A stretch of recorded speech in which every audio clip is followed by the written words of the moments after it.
Hello दोस्तों, SM college of nursing के YouTube channel पर आपका स्वागत है। इस चैनल को सब्सक्राइब करें। नई वीडियो के नोटिफिकेशन के लिए बेल आइकन पर प्रेस करें। नई वीडियो के नोटिफिकेशन आपके पास अपने आप आए। Today we are discuss about fundamental of nursing. In fundamental of nursing, we had already discussing about vital sign. In vital sign, we are discussed 2 point like temperature. We discuss about temperature, and we are already discuss about pulse. Temperature and pulse we are discussing in last class. Today we are discuss about next vital sign, respiration. Respiration. What is respiration? First of all, we are discuss its definition. Respiration is a process of taking in oxygen and giving out carbon dioxide is called respiration. मतलब कि respiration क्या है? एक process है। जिस process के अंदर मतलब रेस्पिरेशन के प्रोसेस के अंदर हम ऑक्सीजन को अंदर लेके जाते हैं और कार्बन डाइऑक्साइड को बाहर छोड़ते हैं। जैसे इंस्पिरेशन, इनहेल करते हैं जब O2 इनहेल करते हैं और CO2 को बाहर छोड़ते हैं। ये जो प्रोसेस रेगुलर चलता रहता है, इस प्रोसेस को हम रेस्पिरेशन कहते हैं। नेक्स्ट वन हम बात करें कि हमारी बॉडी में जो रेस्पिरेशन है वो किस चीज़ से कंस्टिट्यूट होता है, किस चीज़ से बना होता है। हेलो, रेस्पिरेशन प्रोसेस के अंदर क्या क्या चीज़ें हेल्प करती है। तो इसके अंदर 3 चीज़ें होती है, वो इस प्रोसेस को कंप्लीट करती है, इस प्रोसेस को पूरा बनाती है। 3 चीज़ कौन कौन सी है? फर्स्ट वन है इंस्पिरेशन। हेलो, इंस्पिरेशन हम ऑक्सीजन को इनहेल करेंगे, लाइक दिस हम इंस्पिरेट करेंगे। जब लंग्स के अंदर इन्वायरमेंट की हम जो एयर है उसको अंदर लंग्स के अंदर लेके जाएंगे, उसको हम इंस्पिरेशन बोलेंगे। सेकंड है एक्सपिरेशन, जो लंग्स के अंदर प्रेजेंट कार्बन डाइऑक्साइड है उसको जब हम बाहर इन्वायरमेंट में छोड़ेंगे उसको हम एक्सपिरेशन बोलेंगे। और इंस्पिरेशन और एक्सपिरेशन के बीच में एक हल्का सा गैप रहता है, मतलब जब ना तो इंस्पिरेशन होता है और ना ही एक्सपिरेशन होता है, उसको हम बोलते हैं पॉज। मतलब हमारा रेस्पिरेशन है वो रुका होता है, पॉज हुआ होता है। तो ये 3 चीज़ें हैं, 3 थिंग्स है जिनसे हमारा जो रेस्पिरेशन है वो कंप्लीट प्रोसेस के अंदर फॉर्म होता है। तीनों क्या क्या है? इंस्पिरेशन करेंगे, एक्सपिरेशन करेंगे और उसको पॉज करके रखेंगे। तो ये 3 चीज़ों से हमारा रेस्पिरेशन है वो बिल्डअप होता है। नेक्स्ट हम बात करेंगे कि हमारी बॉडी के अंदर जो रेस्पिरेशन होता है उसको कंट्रोल कौन करता है। जैसे हमने टेम्परेचर में पढ़ा था कि जो थैलेमस होता है वो हमारी बॉडी में टेम्परेचर को कंट्रोल करता है। उसी तरह से जो रेस्पिरेशन को कंट्रोल करेगा वो मेडुला ऑब्लोंगेटा होगा। जो हमारे ब्रेन के अंदर मेडुला ऑब्लोंगेटा है उसके थ्रू हमारी जो रेस्पिरेशन है उसको नॉर्मलाइज किया जाता है। जब ऑक्सीजन की डिमांड बढ़ती है तो रेस्पिरेशन को इंक्रीज किया जाता है, और जब डिमांड नहीं होती है तो उसको नॉर्मल रखा जाता है। मतलब कि जो रेस्पिरेटरी सेंटर है वो हमारा मेडुला ऑब्लोंगेटा है, जो कि हमारी बॉडी में रेस्पिरेशंस को कंट्रोल करके रखता है। नेक्स्ट, रेस्पिरेशंस की डेफिनेशन के बाद हम बात करेंगे इसके टाइप्स की। ठीक है, कि रेस्पिरेशन के टाइप कौन कौन से होते हैं। तो जो रेस्पिरेशन है उसके 2 टाइप होते हैं, एक तो होता है इंटरनल रेस्पिरेशन एंड सेकंड होता है एक्सटर्नल रेस्पिरेशन। तो इंटरनल रेस्पिरेशन का मतलब क्या होगा, सॉरी एक्सटर्नल रेस्पिरेशन का मतलब क्या होगा? जब एक्सटर्नल रेस्पिरेशन का मतलब होगा जब जो गैस का एक्सचेंज हो रहा है वो लंग्स के अंदर हो रहा है, और जो एक्सचेंज हो रहा है वो बाहर की इन्वायरमेंट की गैस और जो हमारा ब्लड है उसके अंदर एक्सचेंज हो रहा है गैसेस का, तो उसको हम बोलेंगे एक्सटर्नल रेस्पिरेशन। जैसे हम बात करें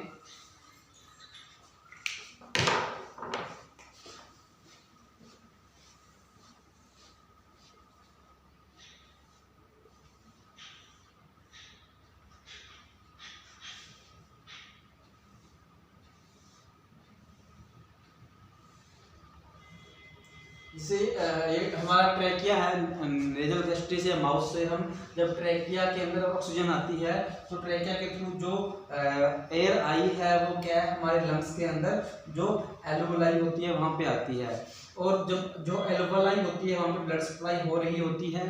जब इस एल्वोलाई के अंदर और इस ब्लड जो यहाँ पे ब्लड सप्लाई हो रहा है उसको पल्मोनरी ब्लड बोलते हैं। इस दोनों के बीच में जब ऑक्सीजन और CO2 का एक्सचेंज होता है, मतलब यहाँ पे जो ब्लड होता होता है वो ब्लड CO2 है वो वापस एल्वोलाई को दे देगा और एल्वोलाई से जो O2 है उसको ब्लड है वो अब्जॉर्ब कर लेगा। मतलब यहाँ पर ऑक्सीजन और कार्बन डाइऑक्साइड का जो एक्सचेंज हो रहा है इसको हम बोलेंगे एक्सटर्नल रेस्पिरेशन। ठीक है, नेक्स्ट हम बात करें इंटरनल रेस्पिरेशन। तो इंटरनल रेस्पिरेशन का मतलब होता है कि जब जो गैसेस का एक्सचेंज होता है वो ब्लड और हमारी बॉडी की जो टिश्यू और सेल होती है उनके बीच में जब एक्सचेंज हो रहा है। जैसे मान लो ये कोई ब्लड वेसल है, आर्टरी है, यहाँ ये ब्लड है वो ऑक्सीजन को लेकर यहाँ पर किसी टिश्यू के पास आया है, तो इस टिश्यू के पास जो CO2 पड़ी है वो इस ब्लड में मिक्स हो जाएगी और ब्लड के अंदर जो O2 है वो इस टिश्यू के पास आ जाएगी। मतलब यहाँ पर CO2 और O2 के अंदर एक्सचेंज हो गया है। तो जब ब्लड के अंदर और टिश्यू के साथ, ब्लड और टिश्यू के अंदर गैसेस का एक्सचेंज होता है उसको हम बोलते हैं इंटरनल रेस्पिरेशन। और जब एल्वोलाई के अंदर जब ब्लड और लंग्स की जो एल्वोलाई है वहां पर एक्सचेंज होता है गैसेस का उसको हम बोलेंगे एक्सटर्नल रेस्पिरेशन। इसको पल्मोनरी रेस्पिरेशन भी हम बोलते हैं। तो ये दो टाइप थे रेस्पिरेशन के, इंटरनल रेस्पिरेशन और एक्सटर्नल रेस्पिरेशन। नेक्स्ट हम बात करेंगे इसके जो करैक्टर्स होते हैं वो कौन कौन से इसके करैक्टर्स होते हैं नॉर्मली। तो जो करैक्टर्स होते हैं उसके अंदर हम 3 करैक्टर पढ़ेंगे। 3 करैक्टर कौन कौन से है? रेट, रिदम और डेप्थ। डेप्थ और रिदम, इन तीनों के बारे में हम बात करेंगे। सबसे पहले हम बात करेंगे रेट के बारे में कि रेट क्या होती है। तो रेट का मतलब होता है दर कि हम नॉर्मली कितना रेस्पिरेशन 1 मिनट के अंदर हम लेते हैं। मतलब हम 1 मिनट में जितनी रेस्पिरेशन लेते हैं, जितनी हम अंदर रेस्पिरेशन ले रहे हैं, जितना सांस ले रहे हैं उसको हम रेट बोलेंगे। मतलब इतना 1 मिनट के अंदर कितना रेट रहा है। तो जैसे हम बात करें कि जो नॉर्मल हमारी बॉडी के अंदर जो रेस्पिरेशन रेट होती है वो लगभग 12 से 20 रेस्पिरेशन पर मिनट रहता है। एक अडल्ट पर्सन जो है वो 12 से 20 मतलब 12 बार वो इंस्पिरेशन करेगा और 12 से 20 के बीच में वो इंस्पिरेशन करेगा और जो एक्सपिरेशन है वो करेगा। तो नेक्स्ट हम बात करें कि जो रेट होता है उसके अंदर क्या क्या हम डिस्कस करेंगे। नॉर्मल मैंने बताया कि जो रेट होती है एक अडल्ट पर्सन के अंदर वो 12 से 20 से वो नॉर्मल रेट रहती है। मतलब 12 से 20 बार हम रेस्पिरेशन है वो 1 मिनट के अंदर लेते हैं। लेकिन अगर हम 12 से 20 बार रेस्पिरेशन ले रहे हैं, मतलब नॉर्मल रेस्पिरेशन ले रहे हैं, उसको हम बोलते हैं यूपनिया।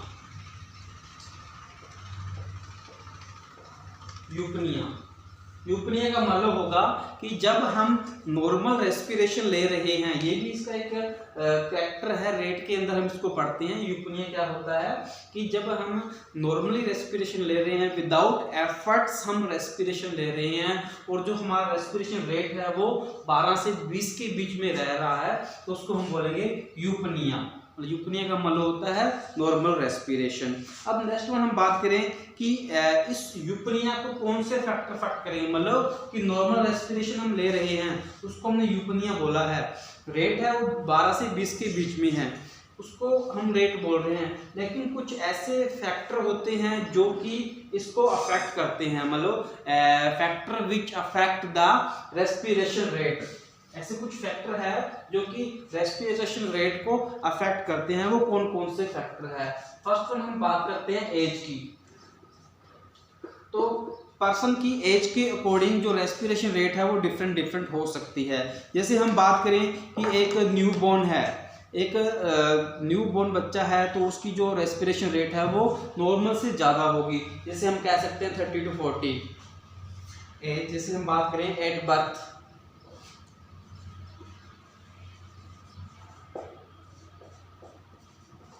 30 to 40 पर मिनट। वैसे ही अगर हम बात करें अडल्ट के अंदर, तो अडल्ट के अंदर 12 से 20 है वो पर मिनट रेस्पिरेशन रहता है। ओल्ड एज के अंदर वो 10 to 24 पर मिनट हो सकता है। इसी तरह से जैसे इन्फेंट है या अडोलसेंट है तो उसके अंदर भी वो डिफरेंट रहेगा। जैसे हम बात करें इन्फेंट की 1 ईयर की, तो इन्फेंट के अंदर वो हम बोल सकते हैं 26 से 30 बीट पर मिनट। अगर हम अडोलसेंट की बात करें, 12 साल तक के बच्चे की बात करें, तो उसके अंदर लगभग 20 से 24 रेस्पिरेशन में वो रहता है। मतलब हम कह सकते हैं कि एज के अकॉर्डिंग जो रेस्पिरेशन है वो डिफरेंट हो सकता है। तो जो एज फैक्टर है वो रेट को अफेक्ट करता है। एट बर्थ 30 से 40 बीट पर मिनट हम रेस्पिरेशन लेते हैं। वो इन्फेंट जब बच्चा 1 साल का होता है 26 to 30 रेस्पिरेशन 1 मिनट में लेता है। 12 साल तक का बच्चा 20 से 24 रेस्पिरेशन पर मिनट लेता है। अगर वहीं हम एक अडल्ट की बात करें तो अडल्ट पर्सन है 18 ईयर के अबो, जो अडल्ट पर्सन है वो नॉर्मल रेस्पिरेशन रहता है, जिसको हमने बोला था यहाँ पे यूपनिया।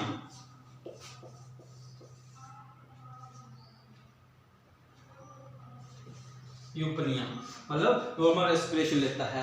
वहीं अगर ओल्ड एज की बात करें, अगर किसी पर्सन जैसे मोर देन 60 ईयर हो जाता है तो उस पर्सन के अंदर जो रेस्पिरेशन है वो 10 to 24 मतलब 10 से 24 के बीच में वो कहीं भी रह सकता है। उसको हम ओल्ड एज में नॉर्मल मानेंगे। तो हम कह सकते हैं कि एज के अकॉर्डिंग जो रेस्पिरेशन रेट है वो डिफरेंट हो सकती है।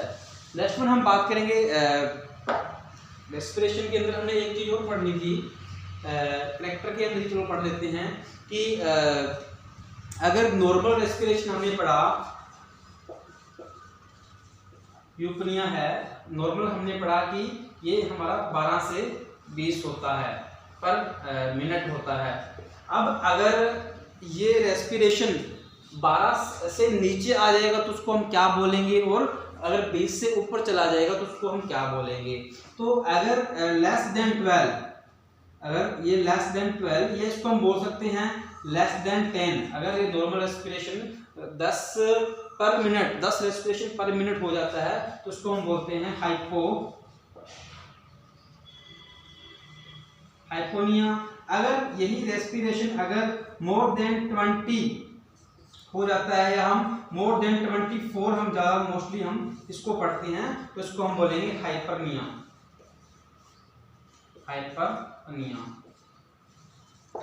ये 2 टर्म्स है जो हमें याद रखनी होगी। बाकी हम और टर्म्स की भी बात करेंगे। तो ये नॉर्मल करेक्टर्स थे। इसके अलावा नेक्स्ट एज के बाद नेक्स्ट हम बात करेंगे सेक्स के बारे में। जो सेक्स है वो भी हमारी रेस्पिरेटरी रेट जो होती है, रेस्पिरेशन की जो रेट होती है उसको अफेक्ट करता है। जैसे फीमेल होती है, female have more respiration rate than male, मतलब कि जो एक मेल पर्सन होता है उससे थोड़ी सी ज़्यादा उसके अंदर रेस्पिरेशन रेट रहती है। जैसे एक नॉर्मल अडल्ट के अंदर 16, जैसे सेम एज एक अडल्ट है 30 साल का कोई पर्सन है मान लो, तो उसके अंदर जो रेस्पिरेशन रेट है वो 16 रह रही है। तो 13 ईयर की जो फीमेल है उसके अंदर भी जो रेस्पिरेशन रेट है वो 16 से ज़्यादा रह सकती है। जैसे मेल और फीमेल के अंदर जो रेस्पिरेशन रेट है उसके अंदर हल्का सा फर्क होएगा, क्योंकि हार्मोन्स डिफरेंस होते हैं, उसकी वजह से ये डिफरेंस क्रिएट होएगा।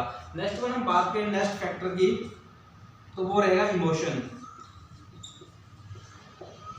इमोशंस, जो हमारे इमोशंस होते हैं वो रेस्पिरेशन रेट को इंक्रीज कर देते हैं। जैसे मान लो हम ज़्यादा हैप्पी होते हैं, ज़्यादा सैड होते हैं, स्ट्रेसफुल कंडीशन में होते हैं या टेंशन में होते हैं, तो उस कंडीशन में जो हमारी रेस्पिरेशन रेट है वो इंक्रीज हो जाती है।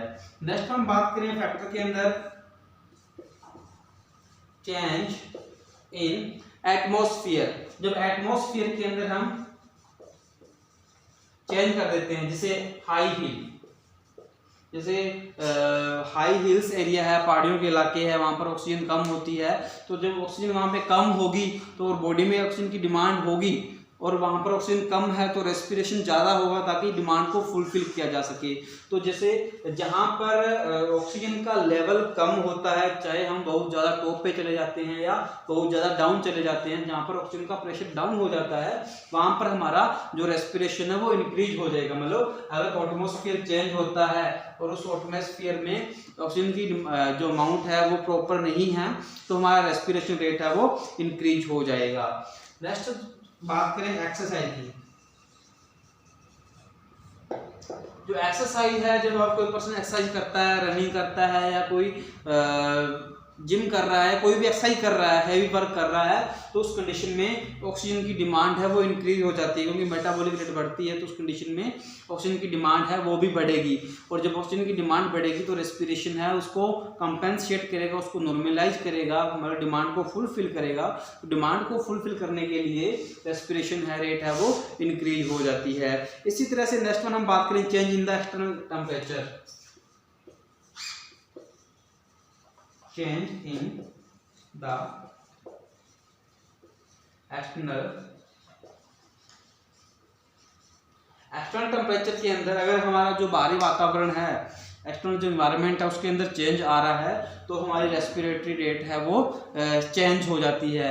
जैसे मान लो बाहर बहुत ज़्यादा ठंड है, कोल्ड सीजन है, तब भी रेस्पिरेशन है वो इंक्रीज हो जाएगा, क्योंकि जब बाहर ज़्यादा ठंड होएगी तो ऑक्सीजन की जो नॉर्मल वहाँ पर जो प्रेजेंस है वो कम हो जाएगी, तो नीड है वो बॉडी में बढ़ जाएगी, तो नीड को फुलफिल करने के लिए रेस्पिरेशन इंक्रीज हो जाएगा। सेम वैसे ही अगर बाहर हॉट सीजन है, बाहर गर्मी ज़्यादा है, तो हमारी बॉडी का टेम्परेचर है वो इंक्रीज हो जाएगा। तो टेम्परेचर को कंपनसेट करने के लिए, टेम्परेचर को नॉर्मलाइज करने के लिए ऑक्सीजन की डिमांड है वो इंक्रीज हो जाएगी, और जब ऑक्सीजन की डिमांड इंक्रीज होगी तो रेस्पिरेशन है वो भी इंक्रीज हो जाएगा। तो बाहर का इन्वायरमेंट का जो टेम्परेचर वो चेंज होगा तो हमारी रेस्पिरेशन रेट है वो भी चेंज होगा। इसी तरह से नेक्स्ट वन हम बात करें इंडाइजेशन। इंडाइजेशन और डाइजेशन मतलब कि जो हम खाना खा रहे हैं, जब खाना इंजेस्ट कर रहे हैं उस कंडीशन में रेस्पिरेशन रेट बढ़ जाती है, क्योंकि जब मेटाबॉलिज्म प्रोसेस होता है तो वहाँ पर ऑक्सीजन की नीड होती है, वहाँ पे ऑक्सीजन की रिक्वायरमेंट होती है, तो ऑक्सीजन की रिक्वायरमेंट बढ़ जाती है। जब ऑक्सीजन की रिक्वायरमेंट जब इंक्रीज होती है तो रेस्पिरेशन रेट है वो भी इंक्रीज होगी। मतलब इंजेशन और डाइजेशन दोनों ही कंडीशन में जो रेस्पिरेटरी रेट है वो इंक्रीज होगी। नेक्स्ट वन हम बात करें डिजीज कंडीशन।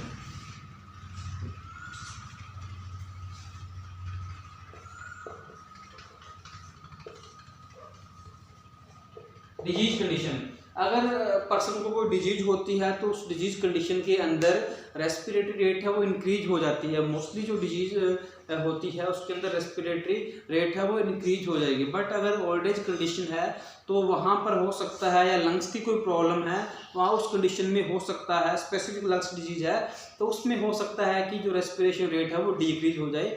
बट मोस्टली जो डिजीज होती है, डिजीज का मतलब है कि हमारी बॉडी के अंदर ऑब्स्ट्रक्शन आ गया है, तो उस ऑब्स्ट्रक्शन के अंदर हमारी बॉडी के अंदर जो ऑक्सीजन की डिमांड है वो इंक्रीज हो जाएगी। ऑक्सीजन की डिमांड जब इंक्रीज होगी उस ऑब्स्ट्रक्शन को ठीक करने के लिए, क्योंकि जब डिजीज होगी तो बॉडी का टेम्परेचर इंक्रीज होगा, और जब बॉडी का टेम्परेचर इंक्रीज होगा तो ऑक्सीजन की डिमांड बढ़ेगी, और जब ऑक्सीजन की डिमांड बढ़ेगी तो रेस्पिरेशन है वो मोस्टली डिजीज के अंदर इंक्रीज हो जाता है। अगर कोई स्पेसिफिक कंडीशन हो रही है, जैसे लंग्स की कंडीशन है, लंग्स की कोई डिजीज है, तो उस कंडीशन में हो सकता है रेस्पिरेटरी रेट है वो डाउन हुए, अदरवाइज रेस्पिरेटरी रेट है वो इंक्रीज होती है। नेक्स्ट में हम बात करें फैक्टर के अंदर ही, तो वो रहेगा हमारा ड्रग।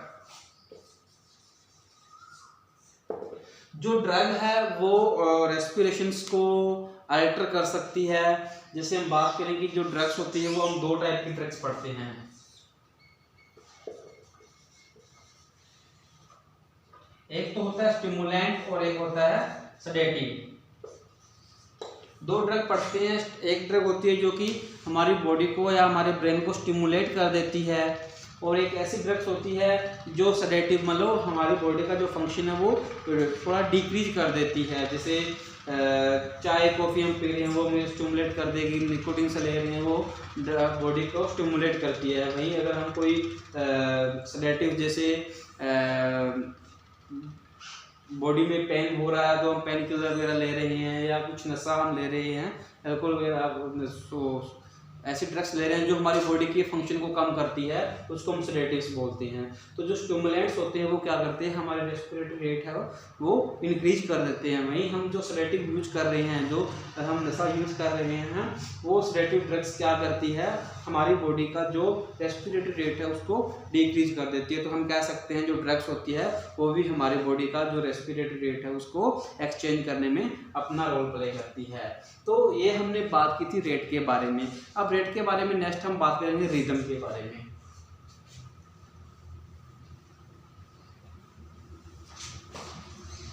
रिदम का मतलब हमने पीछे क्लास में पढ़ा था, जब हम पल्स कर रहे थे तो वहाँ हमने डिस्कस किया था कि रिदम क्या होता है। सॉरी, रिदम से पहले हम डेप्थ के बारे में बात करेंगे। सेकंड,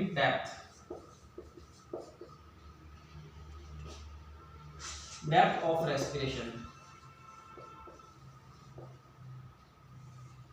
डेप्थ ऑफ रेस्पिरेशन का मतलब क्या होगा कि जो हमारा इंस्पिरेशन है और जो हमारा एक्सपिरेशन है उसकी डेप्थ कितनी है। जैसे हम सांस है वो कितना लंबा ले रहे हैं या हम सांस छोटा ले रहे हैं, उसको हम बोलेंगे डेप्थ। जैसे हम सांस को अगर लंबा ले रहे हैं उसको हम डेप्थ बोलेंगे। अगर हम बात करें नॉर्मली अगर हम बात करें रेस्टिंग कंडीशन में, तो जब रेस्टिंग की कंडीशन में हम इंस्पिरेशन कर रहे हैं या एक्सपीरेशन कर रहे हैं, तो रेस्टिंग की कंडीशन में हम लगभग 500 ml जो ऑक्सीजन है उसको इनहेल करते हैं और 500 ml ही हम CO2 को अपने लंग्स से बाहर निकालते हैं नॉर्मल कंडीशन में, रेस्टिंग की कंडीशन में। उसको हम बोलेंगे नॉर्मल डेप्थ ऑफ रेस्पिरेशन। लेकिन अगर ये जो 500 ml जो हमने इंस्पिरेशन किया है या एक्सपीरेशन किया है, ये इंक्रीज हो जाए, मोर देन 500 हो जाए, मतलब अगर हम 500 ml से ज़्यादा ऑक्सीजन अंदर ले रहे हैं या 500 ml से ज़्यादा CO2 बाहर निकाल रहे हैं, तो उसको हम बोलेंगे डेप्थ ऑफ रेस्पिरेशन। तो अगर हम 500 ml तक इंस्पिरेशन या एक्सपिरेशन कर रहे हैं तो वो रहेगा हमारा नॉर्मल डेप्थ। अगर इससे ज़्यादा वो बढ़ जाता है तो उसको हम बोलेंगे अब नॉर्मल। जैसे हम बात करें कि जो 500 ml से ज़्यादा अगर हम ऑक्सीजन ले रहे हैं, जैसे इंस्पिरेशन या एक्सपिरेशन वो हमारा 500 ml से ज़्यादा हो रहा है, तो उसको हम बोलेंगे डीप ब्रीथिंग या डेप्थ ब्रीथिंग। वहीं अगर 500 ml से कम हम अंदर ले रहे हैं और कम ही हम बाहर निकाल रहे हैं, तो उसको हम बोलेंगे सैलो ब्रीथिंग। उसको बोलेंगे हम shallow breathing, SHALLOW, shallow breathing. इसी तरह से नेक्स्ट वन हम बात करें कि कुछ और कंडीशन है, जैसे हाइपरनिया हम बात करें, हाइपरपीनिया बात करें, पोलिपनिया बात करें, डिस्निया बात करें, तो ये अलग अलग टर्म्स है जो कि हम अब नॉर्मलिटी ऑफ रेस्पिरेशन है उसके अंदर ही पढ़ेंगे। ये सब डेप्थ के अंदर ही पढ़ना है। जैसे बात करें हम हाइपरनिया की बात करें, तो हाइपरनिया मैंने पीछे बताया क्या होता है, जब रेस्पिरेटरी रेट है वो इंक्रीज हो जाती है तो उस कंडीशन में जो डेप्थ है वो भी इंक्रीज हो सकती है। नेक्स्ट वन हम बात करें पोलिपनिया।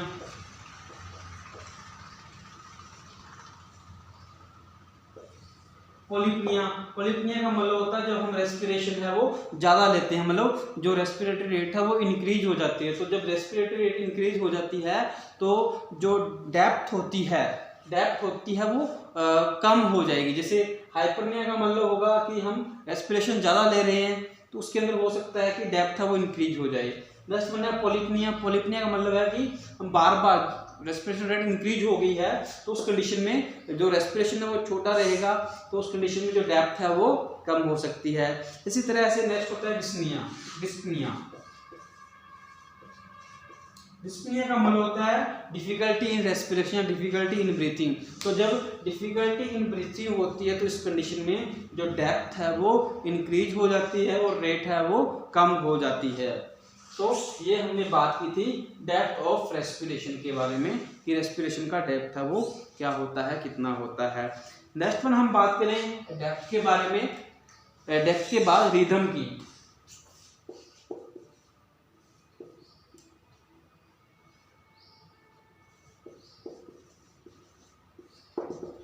रिदम का मतलब हमने पढ़ा था कि दो चीज़ों के बीच में जो गैप होता है उसको हम रिदम बोल रहे थे। मतलब रेगुलरिटी, जैसे पल्स में हमने पढ़ा था कि एक पल्स एक्सपेंस होने के बाद कितनी देर बाद दूसरी पल्स है वो अक्कर हो रही है, उसको हमने वहाँ पे पल्स रिदम बोला था। वैसे ही यहाँ पर रहेगा कि अगर हम नॉर्मल रेस्पिरेशन ले रहे हैं, जैसे इंस्पिरेशन किया और एक्सपिरेशन किया, फिर हम हल्का सा रुक गए, फिर हमने इंस्पिरेशन, मतलब जो इंस्पिरेशन एक्सपिरेशन है वो एक रेगुलर इंटरवल के अकॉर्डिंग चल रहे हैं, रेगुलर टाइमिंग के अकॉर्डिंग चल रहे हैं, तो उसको हम बोलेंगे रेगुलर रिदम। और अगर रेस्पिरेशन के अंदर जैसे हाइपरपनिया हो रहा है, डिस्पोनिया हो रहा है या पॉलिपनिया हो रहा है, तो उस कंडीशन में जो रेस्पिरेशन रेट और डेप्थ है दोनों चेंज हो जाएगी, तो उस कंडीशन में जो रिदम है वो भी चेंज हो जाएगा। मतलब अगर मान लो पेशेंट को हाइपरपनिया हो रहा है, मतलब रेस्पिरेटरी रेट है वो इंक्रीज हो रही है, तो जो रेगुलर रेस्पिरेशन है रेस्टिंग कंडीशन में एक रेगुलर टाइम के अंदर, जैसे मान लो 1 मिनट के अंदर 12 से 20 बार रेस्पिरेशन होना था एक रेगुलर इंटरवल के बाद, लेकिन अगर पॉलिपनिया हो जाता है, रेस्पिरेशन रेट इंक्रीज हो जाती है, तो जो बीच में गैप होता है, रेस्पिरेशन के बीच में गैप होता है, वो अब नॉर्मल हो जाता है। इसी तरह से नेक्स्ट हम बात करेंगे अब नॉर्मल रेस्पिरेशन। नेक्स्ट हम बात करेंगे अब नॉर्मल रेस्पिरेशन की कि जो हमारा रेस्पिरेशन है वो किस किस कंडीशन में अब नॉर्मल हो सकता है, या हम यूँ बोलें कि कौन कौन सी टर्म्स है जो कि हम अब नॉर्मल रेस्पिरेशन के लिए यूज करते हैं, कि अलग अलग करेक्टर्स के अकॉर्डिंग जब रेस्पिरेशन रेट इंक्रीज डिक्रीज या नॉइस रेस्पिरेशन होता है, तो उसके करेक्टर के अकॉर्डिंग हम उस रेस्पिरेशन को क्या बोलेंगे, क्या उसको नाम दें, क्या हम टर्म्स के लिए यूज करेंगे। तो अब नॉर्मल रेस्पिरेशन, अब नॉर्मल रेस्पिरेशन के अंदर हम फर्स्ट वन डिस्कस करेंगे टैकीपनिया। टैकीपनिया का मतलब होगा कि जब रेस्पिरेटरी रेट है वो इंक्रीज हो जाएगी, when respiratory rate is increased, जब नॉर्मल मतलब 22 when respiration rate is increase more than 20 पर मिनट, जब रेस्पिरेटरी रेट है वो 20 से ऊपर हो जाएगी पर मिनट, तो उसको हम टैकीपनिया बोलेंगे। नेक्स्ट वन कंडीशन है ब्रेडीपनिया। ब्रेडीपनिया का मतलब होगा कि जब रेस्पिरेटरी रेट है वो नॉर्मल से डाउन आ जाए, जैसे 10 रेस्पिरेशन पर मिनट, 10 रेस्पिरेशन पर मिनट से अगर कम रेस्पिरेशन होता है तो उसको हम बोलेंगे ब्रेडीपनिया। नेक्स्ट हम बात करें एपनिया की, तो एपनिया का मतलब होता है कि जब हमारी ब्रीथिंग है वो सीजेशन हो जाती है, सीजेशन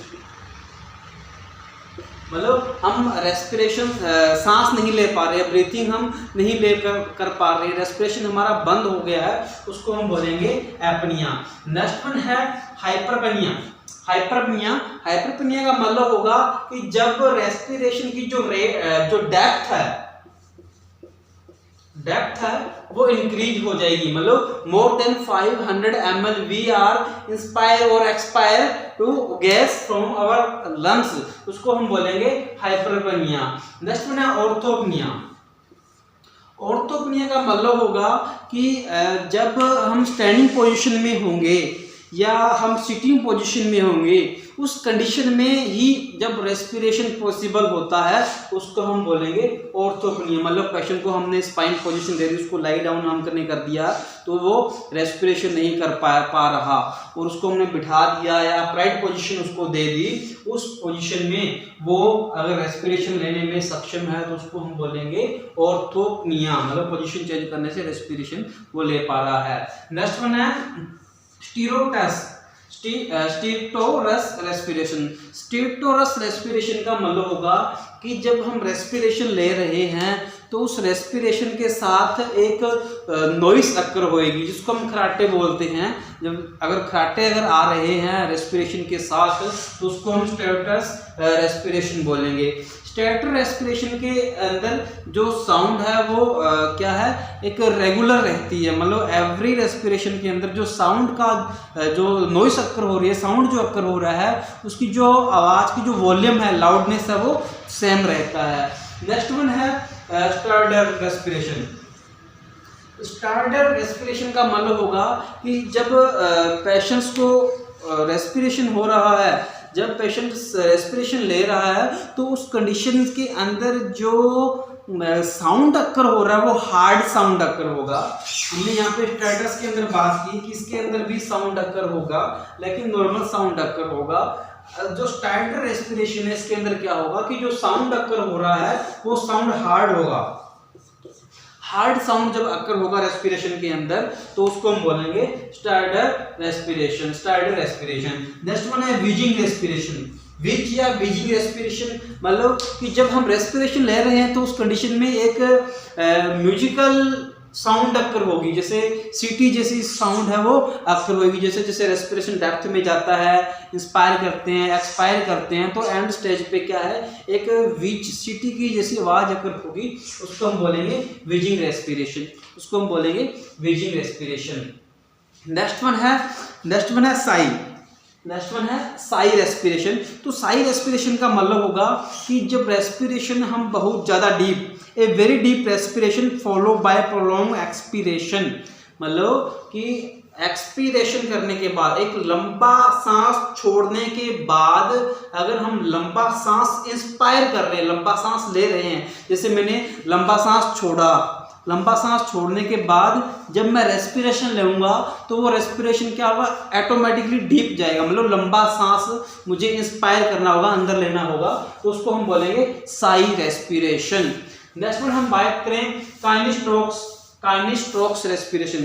काइनेस्ट्रोक रेस्पिरेशन के अंदर क्या होगा कि जब हम रेस्पिरेशन ले रहे हैं तो रेस्पिरेशन जब लेते हैं तो वो बिकम डीपर एंड नॉइसर, मतलब कि काइनेस्ट्रोक रेस्पिरेशन का मतलब ये रहेगा कि ऐसा रेस्पिरेशन जो कि डीप होता है और जैसे जैसे वो डीप जाता है वैसे वैसे वो अपनी जो साउंड है वो भी क्रिएट करता है और धीरे धीरे साउंड है वो इंक्रीज होती जाती है और अपने क्लाइमेट तक, मतलब एक हाई लेवल तक वो इंक्रीज होती है। जैसे कोई पेशेंट इंस्पायर कर रहा है या इंस्पिरेशन कर रहा है या एक्सपीरेशन कर रहा है, तो जैसे इंस्पिरेशन कर रहा है तो इंस्पिरेशन के साथ साथ नॉइस भी अक्कर होएगी और वो नॉइस है वो जैसे जैसे रेस्पिरेशन डीप जाएगा वैसे वैसे नॉइस है वो हाई हो जाएगी, मतलब नॉइस है वो धीरे धीरे लो से हाई लेवल की ओर जा रही है और एक क्लाइमेट मतलब ऑप्टिमम लेवल पर जाकर वो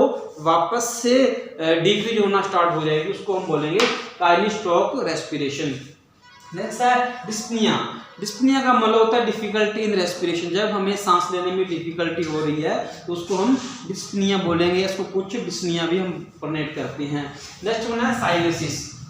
साइनोसिस का मतलब होगा कि जब हम अपनी बॉडी में प्रॉपर रेस्पिरेशन नहीं ले पा रहे या रेस्पिरेशन ले पा रहे हैं लेकिन ब्लड के अंदर जो गैस का एक्सचेंज है वो नहीं हो पा रहा है, तो उसकी वजह से हमारी बॉडी में ऑक्सीजन की कमी आ जाएगी। तो वो कमी है वो साइनोसिस के रूप में हमें दिखेगी, मतलब हमारी बॉडी के अंदर ब्लूइश डिस्कलरेशन हो जाता है। अगर किसी टिश्यू में किसी पार्ट में बॉडी का ब्लूइश डिस्कलरेशन होता है, इसका मतलब उस एरिया में क्या हो गया, साइनोसिस हो गया है, उसको ऑक्सीजन नहीं मिली, इसकी वजह से वहाँ पर जो ऑक्सीजन ना मिलने की वजह से डिस्कलरेशन हो गया या ब्लूइश कलर हो गया है, उसको हम साइनोसिस बोलेंगे। नेक्स्ट वन है एनोक्सिया। एनोक्सिया या हाइपोक्सिया हम बात करेंगे। तो एनोक्सिया का मतलब क्या रहेगा, एनोक्सिया का मतलब होगा कि जब lack of oxygen in the tissue, anoxia को हम हाइपोक्सिया भी बोलते हैं, एनोक्सिया को हम हाइपोक्सिया भी बोलते हैं। और एनेक्सिया और हाइपोक्सिया का मतलब होता है lack of oxygen, lack of O2 in tissue, मतलब रेस्पिरेशन के अंदर ऑब्स्ट्रक्शन आने की वजह से ऑक्सीजन को हमने प्रॉपर नहीं ले पाए और उसकी वजह से जब टिश्यू के अंदर ऑक्सीजन की कमी आ जाएगी उसको हम बोलेंगे एनोक्सिया या हाइपोक्सिया। नेक्स्ट पर हम बात करें एनोक्सीमिया। एनोक्सिया के बाद एनोक्सीमिया। तो एनोक्सीमिया का मतलब होता है जब ब्लड के अंदर ऑक्सीजन की कमी होती है। यहाँ एनोक्सिया का मतलब था टिश्यू के अंदर, और एनोक्सीमिया या इसको हम बोलते हैं हाइपोएक्सीमिया। हाइपोएक्सीमिया मतलब जब ब्लड के अंदर O2 का लेवल कम हो जाता है उसको हम बोलेंगे हाइपोक्सीमिया या एनोक्सीमिया। इसके बाद नेक्स्ट वन है एस्फेक्जिया। एस्फेजिया को हम बोल सकते हैं कि रेस्पिरेशन डिफिकल्टी, या जब हम रेस्पिरेशन ले रहे हैं उस कंडीशन में सफोकेशन हो रहा है, मतलब सराउंडिंग इन्वायरमेंट में प्रॉपर ऑक्सीजन ना होने की वजह से हमारा जो दम घुटने लग जाता है, जिसको हम सफोकेशन बोलते हैं, उसको हम बोलेंगे एस्फेजिया। तो ये हमने बात की थी अब नॉर्मल कैरेक्टरिस्टिक ऑफ रेस्पिरेशन। तो ये यहाँ तक आज का हम यहाँ तक ही डिस्कस करेंगे। इसके बाद नेक्स्ट जो टॉपिक है, चाहे वो ब्लड प्रेशर है या इसके अंदर जो नर्सिंग केयर है, रेस्पिरेशन के अंदर हम नर्सिंग केयर पढ़ सकते हैं, तो वो हम सब नेक्स्ट टॉपिक